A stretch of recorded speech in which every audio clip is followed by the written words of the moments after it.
Could you give us a recap of 2020 in the last 315 days of what we've seen in the pension business today?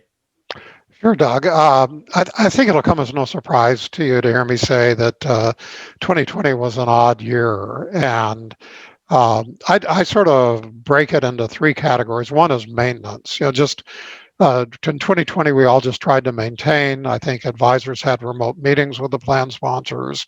Obviously, lawyering, I was remote. So there's that maintenance element of 2020, just trying to get the whole system to work, keep fiduciaries in a compliant mode, continue to have the meetings, continue to do the necessary work. Number two, that was number one. Number two, was trying to deal with the pandemic itself, all the CARES Act provisions, loans to participants, special withdrawals with tax treatment to give folks a break. And that'll be a one-time thing. We put a huge amount of work into the CARES Act. It came and it's largely gone now. So that was a notable part. And plan sponsors had different reactions, but for the most part, I think they were very sympathetic.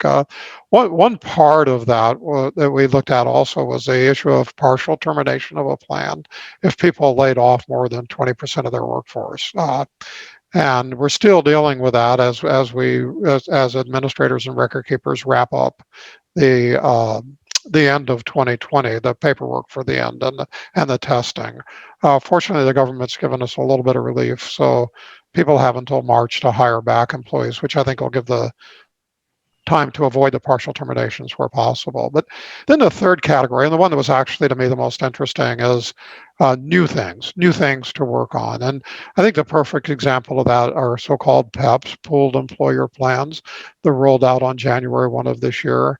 But the work was done last year to get them ready for now. And those are plans where a large number of employers can effectively sign on to the same program. All those assets get pooled and hopefully, and the fiduciary responsibility largely gets transferred off the plan sponsor. So for me, that was the light of 2020, the hope, the promising part, to be able to work on the new projects that will be coming out. Another quick example is that beginning at the end of this year, plan sponsors are going to have to project retirement income for their participants. Now, their service providers will take care of that, but obviously that's going to raise questions when participants get a notice that says, when you retire, you'll get $50 a month for the rest of your life. And I'm exaggerating, Doug, but the point being, all of a sudden they're going to be faced with the question of what does this mean? So those are some of the highlights of 2020.